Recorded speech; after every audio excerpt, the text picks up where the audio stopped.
پاکستان مسلم league نواز والوں کو یہ لگ رہا ہے کہ ان کے ساتھ پیپلز پارٹی نے دھوکہ کیا ہے. وہ سمجھ رہے ہیں کہ ان کی پیٹھ پر چھرا گھونپا گیا ہے, اور مریم نواز نے آج یہ کہا کہ پیپلز پارٹی کا کردار عوام کے سامنے آ گیا ہے, اور پیپلز پارٹی کو اور بلاول صاحب کو اور گیلانی صاحب کو نیا سلیکٹڈ کہہ کر بھی باقاعدہ مخاطب کیا. تو how would you respond to that Aitzaz صاحب؟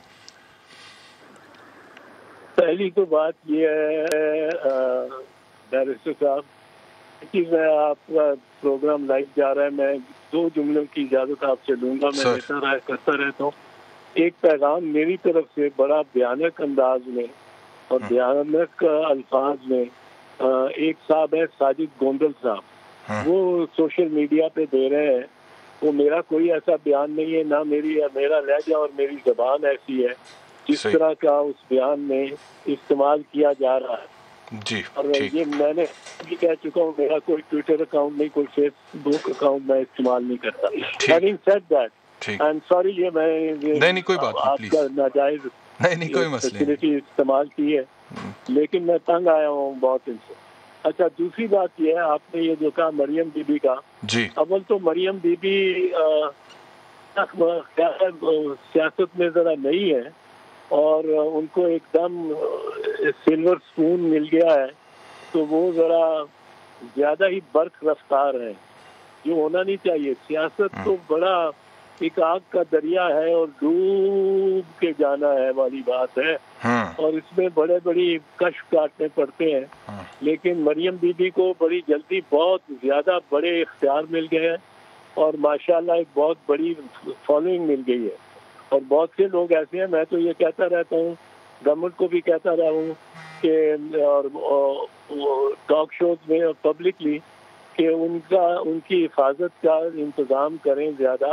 اگر وہ کہتی ہیں کہ مجھے کوئی تحفظ نہیں ہے تو ان کا وہ کریں, وہ بالکل درست ہے. یا نون لیگ کہتی ہے, کیونکہ اگر ان کو کچھ ہوا تو اس سے وہ پاکستان نہ کھپے تو انشاءاللہ کبھی نہیں ہوگا, اور پاکستان میں بہت بڑا بھونچال آئے گا, اور بہت سے لوگوں کو تکلیف ہوگی جو ان کو ماننے والے ہیں, ان کو پسند کرنے والے ہیں, ان پہ اپنی امیدیں لگائے بیٹھے ہیں. جی, مریم بی بی خود بات ذرا آپ کو پتہ ہی سخت کر دیتی ہیں. اب اگلے دن ہی انہوں نے کہا تھا کہ میں نیب والوں کو کہ میں ضمانت کروانے والی نہیں ہوں, میں کوئی ضمانت نہیں قبل از وقت نہیں کراؤں گی. اور تیسرے دن انہوں نے, آپ نے دیکھا کہ ضمانت کروا لی. آپ نے یہ بھی کہا تھا کہ میری تو کوئی جائیداد ہے ہی نہیں, لندن میں تو کیا, میری تو پاکستان میں بھی کوئی جائیداد نہیں. اب پتہ نہیں کس نے 1300-1400 پتہ نہیں ایکڑ زمین, اور وہ بھی لاہور کی, وہ کتنی نکل رہی ہے جو ان کے نام, جس کا وہ ایکسپلینیشن دینے جاتی ہیں.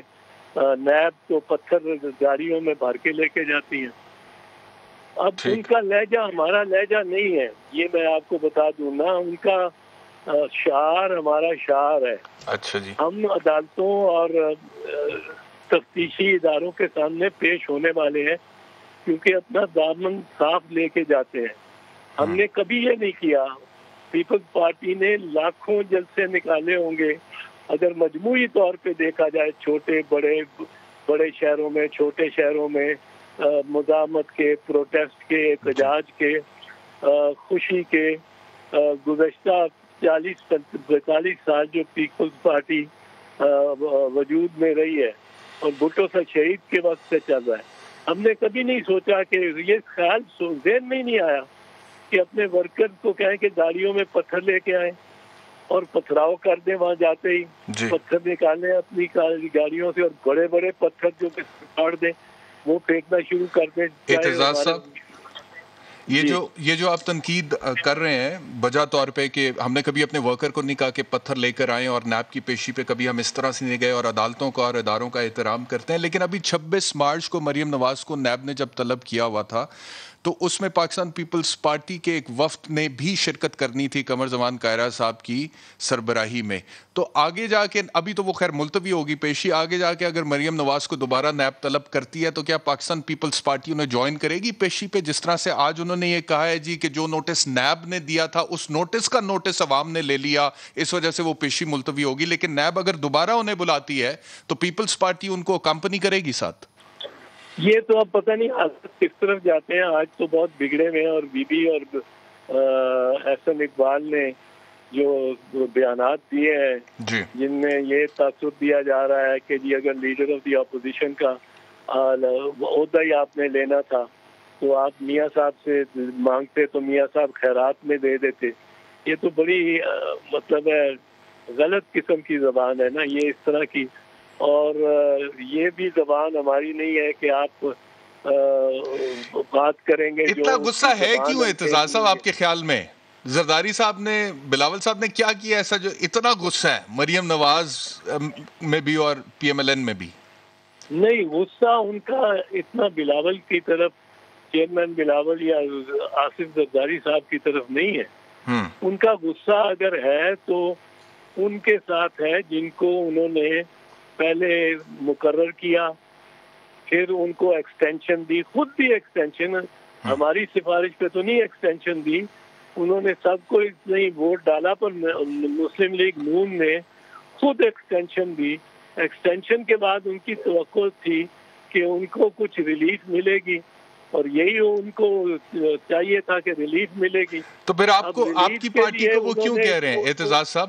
انہوں نے میں ایک چیز دیکھ لیں کہ نون لیگ نے پھر آرمی چیف کے پاس 2 مرتبہ گورنر زبیر کو بھیجا اور زبیر نے یہ تسلیم کیا کہ وہاں بات مریم اور نواز شریف کے مقدمات کی ہوئی اور ہونی بھی کیا تھی. وہ خود کہتے ہیں اور کیا ہونا تھا, کیا بات کرنی تھی میں نے, تو وہ بات کی, انہوں نے یہ تسلیم کیا.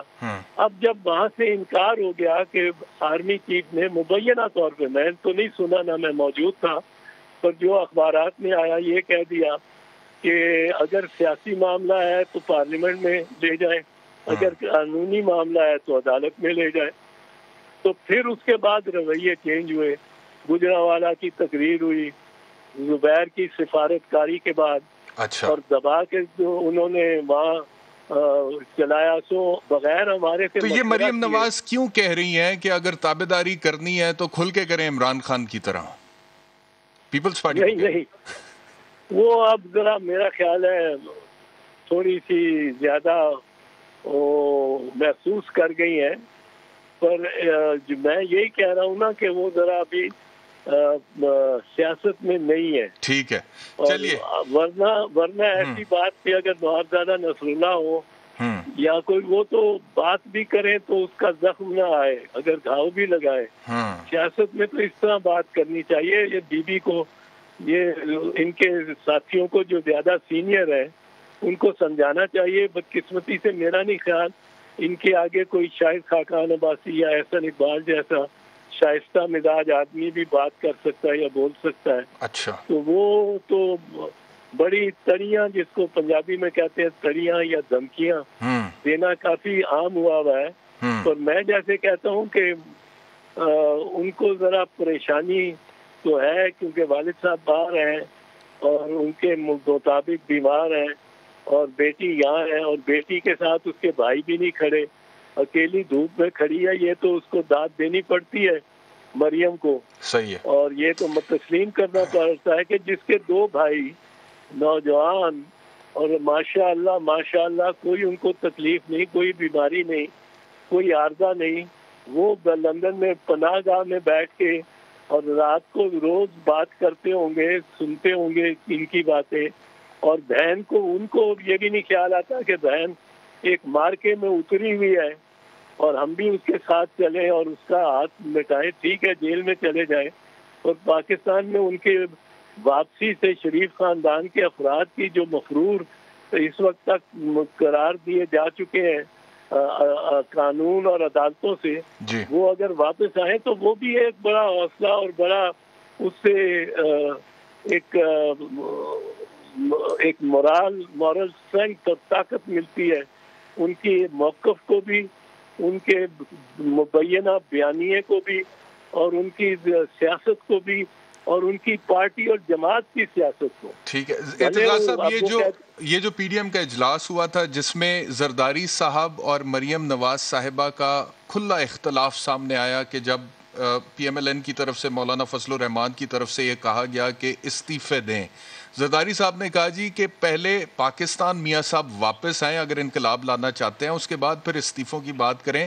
تو یہ مشورہ زرداری صاحب کو کہیں آپ نے تو نہیں دیا تھا, کیونکہ آپ ہمیشہ سے یہ کہتے ہیں کہ میاں نواز شریف کو واپس آنا چاہیے؟ میں تو سمجھتا ہوں واپس آنا چاہیے. جی آخر کار لینن کو بھی واپس آنا, اگر آپ اتنا بڑا انقلاب لانا ہی چاہتے ہیں جی تو آپ جرمنی یا لندن میں بیٹھے تو نہیں رہ سکتے, آپ کو ماسکو پہنچنا پڑتا ہے. اور صحیح قسم کی لانگ مارچ بھی ماؤ سی ٹونگ کو کرنی پڑتی ہے, اور گاندھی جیسے لیڈر کو بھی, برے صغیر کے ہندوؤں کے لیڈر کو بھی واپس آنا پڑتا ہے جنوبی افریقہ سے, اور قائد اعظم جیسے بڑے لیڈر کو بھی لندن سے کو چھوڑ کے اور واپس ہندوستان واپس آنا پڑتا ہے. اور ورنہ وہ سب اپنی اپنی پناہ گاہ میں بیٹھے ہوئے تھے. قائد اعظم بھی تو لندن میں آرام سے بیٹھے ہوئے تھے, ان کی وکالت جتنی چل رہی تھی اتنی اس کی کسی انگریز کی اتنی وکالت نہیں تھی, اور وہ آرام سے بیٹھے رہتے. پر یہ میدان کارزار میں تو آنا پڑتا ہے. تو نواز شریف صاحب کو بھی, ان کے بیٹوں کو بھی, ان کے سمدھی اسحاق ڈار کو بھی, ان سب کو جو ان کو عدالتوں نے. اچھا اعتزاز صاحب, آج آپ کا نام لے کر باقاعدہ طور پہ ایک رپورٹر نے مریم نواز سے سوال پوچھا, اور پھر مریم نواز نے کیا جواب دیا؟ آپ کے نام سے پوچھا گیا تھا, آپ کو سنواتے ہیں پھر آپ کا رد عمل لیتے ہیں اس کے اوپر. جی اعتزاز ایسر بھی ماننے ہیں کہ جو پی ڈی ایم کا بیانیہ ہے وہ مریم کی وجہ سے ہے, اور مریم ہی کی وجہ سے پیپلز پارٹی سمیت دیگر سیاسی جماعتوں کو ریلیف مل رہا ہے اسٹیبلشمنٹ کی جانب سے. مجھے بڑی خوشی ہے کہ اگر انہوں نے یہ لکیر کھینچ دی ہے کہ یہ بیانیہ جو ہے وہ مریم نواز کا بیانیہ ہے, تو جو مریم نواز کا بیانیہ ہے وہ پوری قوم کے اوپر عیاں ہے, اور مجھے خوشی ہے کہ صف بندی ہو گئی ہے. ایک طرف وہ لوگ کھڑے ہیں جو قربانیاں دے کر اپنے اوپر مشکلات برداشت کر کے عوام کی خاطر وہ جد و جہد کر رہے ہیں, اور دوسری طرف وہ لوگ ہیں جو چھوٹے سے چھوٹے فائدے کی خاطر اپنے سارے اصول قربان کر کے آئین اور قانون کا جو بیانیہ ہے اس کو پاؤں تلے روند کر وہ کچھ بھی کرنے کو تیار ہیں, اور لیڈران بھی یہ پہچان گئے ہیں کہ کس کا کیا بیانیہ ہے اور کون کہاں کھڑا ہے. جی اعتزاز صاحب, اس سے احتشام اس حد تک تو بالکل اتفاق ہے, اور میں سمجھتا ہوں کہ مریم نے میری بات سے بھی اتفاق کیا, اور میں ان کے ساتھ اتفاق کرتا ہوں, بالکل کرتا ہوں کہ پی ڈی ایم پہ چھایا ہوا مریم کا بیانیہ ہے, اور مریم کا بیانیہ ہی اس وقت اسینڈنٹ ہے اور بالاتر ہے پی ڈی ایم کے موقف. بیانیہ ایک لفظ ایسا شروع ہو گیا ہے جس سے مراد ہوتی ہے موقف کی. لفظ موقف ہونا چاہیے بجائے بیانیہ. بیانیہ تو جس طرح کمیونسٹ پارٹی کا یا جس طرح کو بڑی جماعت کا, کنزرویٹو پارٹی کا, لیبر پارٹی کا بیانیہ ہوتا ہے, انڈیویجول کے بیانیے تو نہیں ہوتے, موقف ہوتے ہیں. پر یہ جو موقف ہے بی بی کا, اور یہ موقف حاوی ہے پی ڈی ایم پہ, یہ میں اس بات پہ مجھے بڑی خوشی ہوئی کہ آپ بی بی نے میرے اس معاملے سے اتفاق کیا. تو جو لکیر کھینچنے والی یہ تمیز, باقی یہ لکیر جو وہ کہتی ہیں کہ اس لکیر کے ایک طرف وہ ہیں جو قربانیاں دے رہے ہیں اور دینا چاہتے ہیں, اور دوسری طرف وہ ہیں جو قربانیاں نہیں دینا چاہتے, نہ انہوں نے کوئی قربانیاں دی ہیں. اس سے میں اختلاف کرتا ہوں کہ یہ لکیر کہاں ڈالتی ہیں. یہ لکیر اگر تو وہاں اس میں وہ لوگ قربانیاں دینے والے آ جاتے ہیں, بن جاتے ہیں, جو کہ جب موقع ملے وہ فرار کی راہ اختیار کرتے ہیں, چاہے وہ سن 2000 دسمبر 2000 میں ہو سرور پیلس اور سعودی عربیہ جانے کی, خواہ اب لندن میں جا کے بیٹھ جانے کی. اور یہ ایک طرف تو وہ ہے جو کہ کہتے ہیں کہ میری کوئی جائیداد ہی نہیں, اور بعد میں جائیدادوں کی سوال پہ وہ جنگ کرنے نکل آتے ہیں. تو دوسری طرف وہ ہیں جنہوں نے بڑی سہولتیں برداشت کی ہیں اور عدالتوں میں پیش ہو کے بڑی لمبی لمبی جیلیں کاٹی ہیں. قاری صاحب نے 11-12 سال جیل کاٹی ہے, زبان کٹوائی ہے. ان کے ساتھ کتنا بھی لوگوں کو اختلاف ہو, یہ بات تو تسلیم کرنا پڑتی ہے کہ انہوں نے, اور وہ یہاں سے اس دوران کوئی سمجھوتا کر کے بھاگے نہیں. شہید ذوالفقار علی بھٹو نہیں بھاگے, تو یہ ٹریڈیشن جو ہے یہ ہمارے ہاں تو ایسی نہیں ہے. ہمارے تو ورکر نے. اعتزاز صاحب ایک آخری سوال آپ سے پوچھنا ہے. آپ نے ریسنٹلی ایک سٹیٹمنٹ دیا کہ نواز شریف سے بہتر وزیر اعظم عمران خان ہے. کس تناظر میں آپ نے کہا؟ جی میری ذاتی رائے ہے. میں نے نواز شریف کو بڑا دیکھا ہے. نواز شریف کی جیل بھی کاٹی ہے. بی بی تو کہتی ہے جیل کاٹنی. میں نے نواز شریف کی بڑی سخت جیل کاٹی ہے 2 مرتبہ. صحیح. پھر نواز شریف میں جو کی پالیسی اور پالیٹکس رہی ہے کہ ان کو ریلیز جس طرح ججز سے ملتی ہے, یہ حیرت انگیز اور حیرت ناک بات نہیں ہے. صرف آپ نے 4 سپریم کورٹ کے ججز جن کا کوئی تعلق مسلم لیگ نون سے بظاہر نہیں تھا, اندرونی خانے ہوگا شاید, 4 سپریم کورٹ کے ججز کو آپ سینٹ میں آپ نے ٹکٹ دیے, جن میں justice Afzal Lone, justice Javed Iqbal, justice ایک تیسرے جج ابھی ذہن میں آ جاتے ہیں, اور جسٹس پھر خلیل الرحمان خان کو آپ نے ریکٹر بنایا. جسٹس رفیق تارڑ کو سینیٹری نہیں بنایا, ان کو صدر مملکت بھی بنا دیا. جسٹس سعید الزمان صدیقی نے جن کے آپ کے امام پہ بغاوت کی, جب ایک طرف سے مسلم لیگ نون نے حملہ کیا سپریم کورٹ پہ, تو دوسری طرف یاد رکھیں کہ سپریم کورٹ کے پہ حملہ ایک طرف سے ہو رہا تھا, دوسری طرف بغاوت ہو رہی تھی ججز میں جن کو لیڈ کر رہے تھے سعید الزمان صدیقی. اس کو انہوں نے آپ نے پریزیڈنشل کینڈیڈیٹ بھی بنایا اور آخری مرتے دم اس کو گورنر بنا دیا. اتنے کام کیے آپ نے جوڈیشری کے. آپ ججز سمجھتے ہیں اکثر کہ میاں صاحب کے ساتھ کچھ احسان کریں گے تو کچھ آگے اور بھی ملے گا.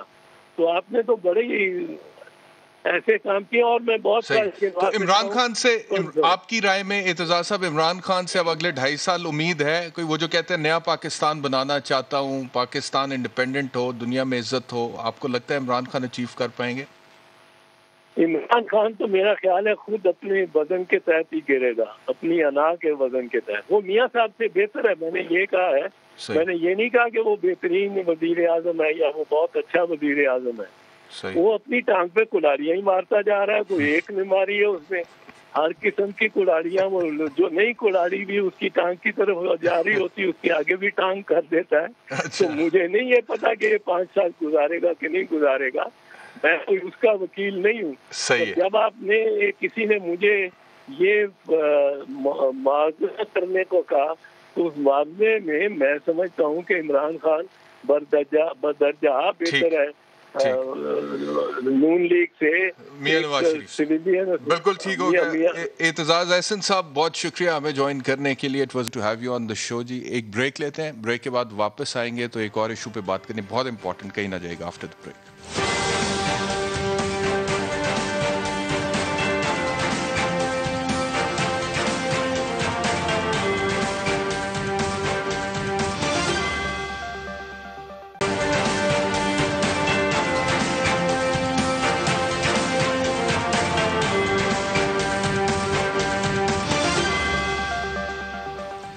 ویلکم بیک ٹو سوال. ایک ایسے ایشو پر اب بات کرنی ہے جو کہ بہت امپورٹنٹ ہے اور بہت ہی دل خراش ہے. کچھ عرصہ پہلے آپ کو یاد ہوگا قصور کی ایک ننھی بچی زینب, اس کو ریپ کیا گیا, پھر اس کو مرڈر کیا گیا. اس کے بعد پورے پاکستان میں ایک واویلا ہو گیا کہ جی یہ دیکھیں بچوں کے ساتھ زیادتی کے واقعات بڑھ رہے ہیں. ہمارے پولیٹیشین کیا, even chief justice supreme court اس ٹائم پہ ثاقب نثار صاحب تھے, وہ موقع پہ گئے, انہوں نے بھی میڈیا کے سامنے کہا کہ جی اس کے اوپر اقدامات اٹھائے جانے چاہیے. پھر سیاستدانوں نے بڑے وعدے کیے. کیا وعدے کیے پہلے آپ کو وہ یاد کراتے ہیں. لیکن اس کے باوجود بہت سارے واقعات ہوئے جس میں چھوٹے بچوں کو ریپ کر کے مرڈر کیا گیا. دیر از اے لانگ لسٹ. میں آپ سے کیا کیا شیئر کروں, یہ پوری ایک لسٹ ہے میرے پاس. اور اسٹیٹسٹکس یہ بتاتے ہیں کہ 2013 سے 2018 تک جن بچوں کو زیادتی کا نشانہ بنایا گیا ان کی تعداد 17,862 تھی.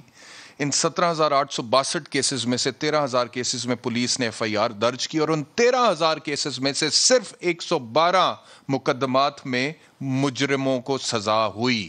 باقیوں کا ہمیں کچھ نہیں پتا. اس کے علاوہ ہر روز ایک آرگنائزیشن اسائل کے نام سے ان کے اسٹیٹسٹکس سے کہتے ہیں کہ جی ہر روز پاکستان میں 12 معصوم بچے زیادتی کا نشانہ بنتے ہیں. 2019 میں 2846 بچے زیادتی کا نشانہ بنے, اور ایک اور آرگنائزیشن کے اعداد و شمار کے مطابق 2020 میں 1980 بچے زیادتی کا نشانہ بنے. اور حال ہی میں کوہاٹ کی معصوم بچی 3 سال کی, حریم فاطمہ اس کا نام تھا, میں نے تو اس کی پوسٹ مارٹم رپورٹ پڑھی ہے. اب پیمرا کی بہت ساری ڈائریکشنز ایسی ہیں کہ نہ میں وہ اس کی شکل دکھا سکتا ہوں, نہ اس کی لاش ڈیڈ باڈی جب نالے سے ریکور کی لوگوں نے سامنے رکھی ہوئی تھی, اس کے بعد ویڈیو بنا رہے تھے, سوشل میڈیا پہ عام چل رہی ہے, وہ بھی نہیں دکھا سکتا, بلر کر کے بھی نہیں دکھا سکتا. لیکن وہ اس کی بچی کی لاش نہیں تھی, وہ اس سوسائٹی کی لاش تھی. اور جو سوسائٹی کا بھیانک چہرہ ہے وہ اس آئینے میں دیکھا جا سکتا ہے اس لاش کے ذریعے سے. اس پوسٹ مارٹم رپورٹ میں یہ لکھا ہوا ہے کہ 3 سال کی بچی جو ہے اس کو پہلے ریپ کیا گیا, جنسی زیادتی کا نشانہ بنایا گیا, اور اس کے پورے جسم پہ زخموں کے نشان ہیں, اور اس کے بعد اس کے ناک پہ, اس کے منہ پہ اور اس کے گلے پہ ہاتھ رکھ کے گلا دبا دیا گیا. سفوکیشن کی وجہ سے, دم گھٹنے کی وجہ سے شی ڈائیڈ, اور اس کے بعد لاش کو پانی میں پھینک دیا گیا, پانی بھی وہ جو کہ گندا نالا تھا. ہمارے منسٹر صاحب نے کیا کیا اس حوالے سے جن کے حلقے میں واقع ہوئے؟ اس معصوم بچی حریم فاطمہ کے فیملی میں سے ہمیں جوائن کیا قاری عبید اللہ صاحب نے. قاری صاحب السلام علیکم, آپ کو مجھے آواز آ رہی ہے؟ وعلیکم السلام ورحمۃ اللہ وبرکاتہ. شام صاحب بالکل آپ سن رہا ہوں آپ کو. جی مجھے فرمائیے گا عبید اللہ صاحب کے کیس میں کیا پیش رفت ہے, اور جو بھی پیش رفت ہے آپ لوگ اس سے مطمئن ہیں؟ گورنمنٹ سے اگر آپ کے کچھ مطالبات ہیں تو میرا پلیٹ فارم حاضر ہے, پورا پاکستان آپ کو سن رہا ہے, پلیز کون. میں بہت شکر گزار ہوں کہ پہلی مرتبہ مجھے اسلام آباد سے موقع ملا اور آواز دنیا تک پہنچانے کے لیے آپ نے ہمیں موقع دیا. میں بہت شکر گزار ہوں. اس سلسلے میں جہاں تک پولیس کی کارکردگی ہے, لوکل پولیس اپنی طرف سے بھرپور کوشش کر رہی ہے, اور ہمیں امید ہے کہ انشاءاللہ العزیز پولیس کامیاب ہو جائے گی. ہمیں جو گلہ ہے اور ہمیں جو شکوہ ہے حکومت وقت سے ہے کہ اگر یہ واقعہ کہیں پنجاب میں ہوتا تو چاروں صوبوں کے وزرائے اعلیٰ بر وقت پہنچ جاتے, لیکن اس وقت لوکل ایم این ایز اور ایم پی ایز کے علاوہ اس وقت تک کوئی بھی حکومتی عہدیدار, وزیر اعلیٰ ہو یا گورنر ہو, اس لیے کہ یہ اتنا بہت بڑا سانحہ ہے کہ اس وقت ہمارے محلے خٹک کالونی میں اس وقت لوگ اپنے بچوں کو محصور کر چکے ہیں, کوئی بچہ باہر نہیں نکل سکتا. دوسرا جو مجھے گلہ ہے, واقعہ تو جو بھی ہونا تھا وہ تو ہو چکا تھا. اس کے بعد جو ہمارے کوہاٹ کے ڈی اے کا ڈویژنل ہیڈ کوارٹر اسپتال ہے, 3 گھنٹے تک بچے کی لاش یوں ہی پڑی رہی, نہ کوئی پوسٹ مارٹم کے لیے ڈاکٹر اویلیبل تھا اور نہ ہی کوئی لیڈی ڈاکٹر اویلیبل تھی. ہم چیختے چلاتے رہے اور اسپتال میں کوئی پوچھنے والا تک نہیں تھا. ہم یوں محسوس کر رہے تھے کہ پتہ نہیں ہم پتھروں کی اس زمانے میں چلے گئے, ہمارا کوئی پوچھنے والا نہیں تھا. بالآخر ہم روڈوں پہ نکلے اور بڑے مشکل سے نعرے اور چیخ مار مار کر کسی مشکل سے 3 گھنٹے بعد ہماری پوسٹ مارٹم کی گئی. مجھے یہ بتائیے گا کہ کتنی دیر بعد ایف آئی آر درج ہوئی؟ حریم کی ڈیڈ باڈی ریکور ہونے کے بعد کتنی دیر بعد ایف آئی آر درج ہوئی؟ جہاں تک ایف آئی آر کا تعلق ہے, پولیس نے ہمیں فل کوآپریٹ کیا ہے. پولیس کی کارکردگی سے کسی حد تک ہم مطمئن ہیں کہ مقامی پولیس بڑے اچھے طریقے سے کیس کو لے کے جا رہی ہے, اور ہمیں امید ہے کہ پولیس انشاءاللہ العزیز پہنچ جائے گی. اور ہمارے ساتھ وعدہ ہوا ہے 72 گھنٹے کا کہ 72 گھنٹوں میں ہم انشاءاللہ العزیز قاتلوں تک پہنچ جائیں گے. ایف آئی آر کتنی دیر بعد درج ہوئی تھی قاری صاحب؟ ایف آئی آر تقریباً ایف آئی آر جلدی درج ہوئی تھی, لیکن اس میں پوسٹ مارٹم رپورٹ نہیں بن رہی تھی, میڈیکل رپورٹ نہیں آ رہی تھی. اچھا ٹھیک ہے. Human rights activist doctor Farzana باری نے ہمیں جوائن کیا. ڈاکٹر صاحبہ بہت شکریہ ہمیں جوائن کرنے کے لیے. اب الرٹ بل آیا ڈاکٹر صاحبہ, اس میں ہے کہ جی ایف آئی آر 2 گھنٹے میں درج ہونی چاہیے, ٹرائل 3 مہینے میں مکمل ہونا چاہیے. اس کے بعد موٹر وے انسیڈنٹ ایک ہوا تھا, اس کے بعد ہم نے دیکھا گورنمنٹ بڑی فعال ہوئی, پرائم منسٹر صاحب کا اسٹیٹمنٹ آیا, پھر ایک آرڈیننس بھی آیا صدر پاکستان کی طرف سے, anti rape investigation and trial ordinance.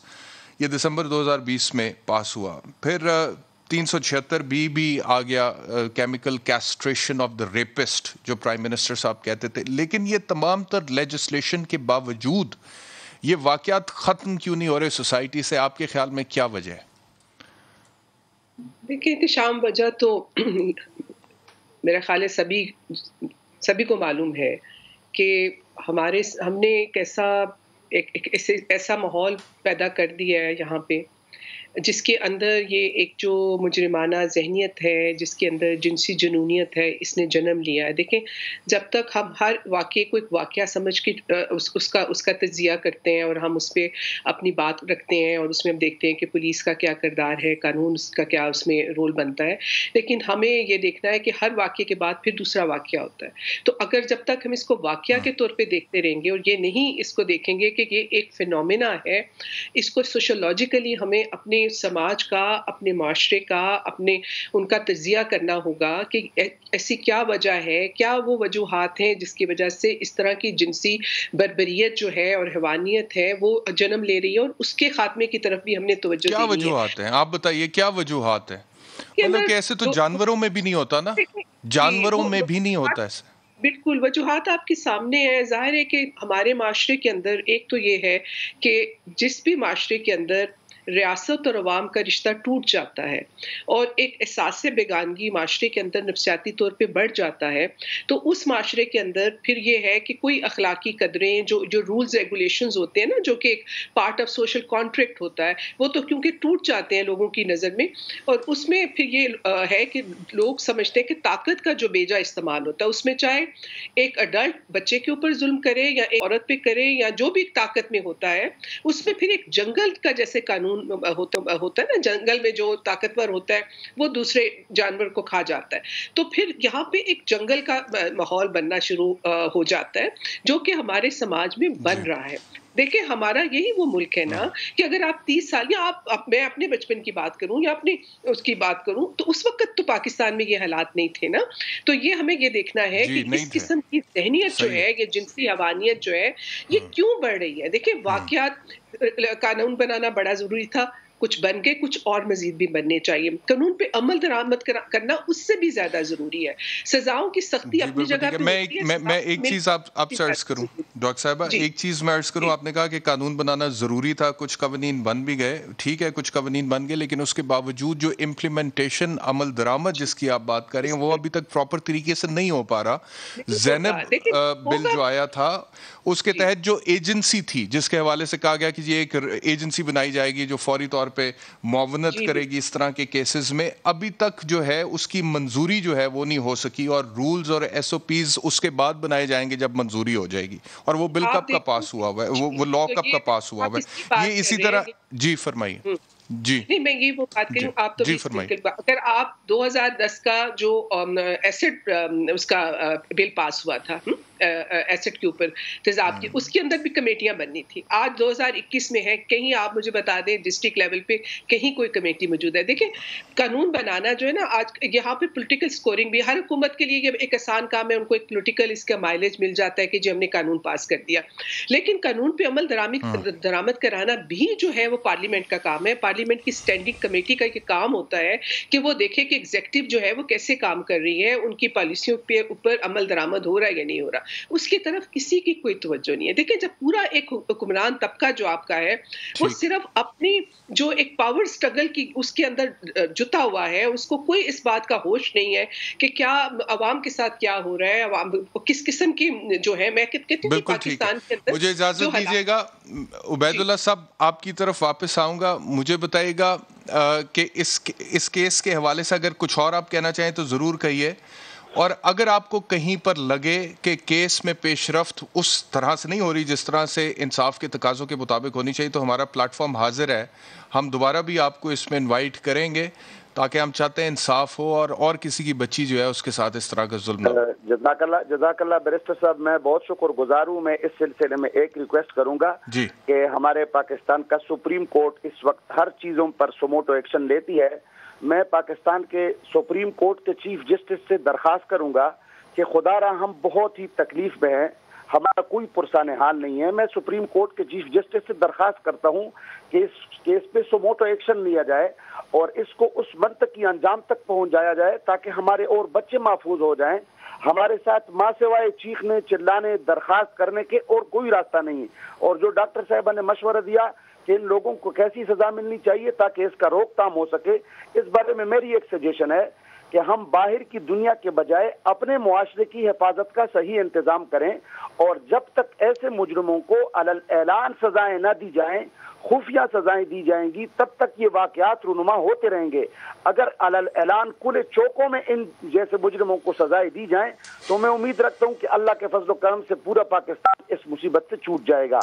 بہت شکریہ ہمیں جوائن کرنے کے لیے۔ چیف جسٹس سے جو اپیل کی یہ بچی کے ماموں ہیں وہ پہنچ گئی ان تک۔ چیف جسٹس صاحب اب مناسب سمجھیں تو سو موٹو نوٹس لیں، لیکن جاتے جاتے میں صرف اتنا کہوں گا کہ جو خواہش کا اظہار کیا جاتا ہے سو موٹو نوٹس کی، ابھی بھی کیا جا رہا ہے، ثاقب نثار صاحب کے زمانے میں بھی ہوتا تھا، افتخار چودھری صاحب کے زمانے، یہ صرف تب ہوتا ہے جب ایک عام آدمی کے ساتھ کوئی زیادتی ہوتی ہے اور وہ سسٹم اس کو انصاف ڈیلیور کرنے میں ناکام ہو جاتا ہے۔ سسٹم کا فیلئر جب اسے انصاف سے دور کرتا ہے تو وہ کہتا ہے جڑا سب تو وڈا بیٹھا ہوا ہے سسٹم میں، اس سے میں درخواست کرتا ہوں سو موٹو نوٹس لے۔ اللہ کرے جی انصاف ہو۔ کل آپ سے انشاءاللہ دوبارہ ملاقات ہوگی۔ اپنا خیال رکھیے۔ اللہ حافظ۔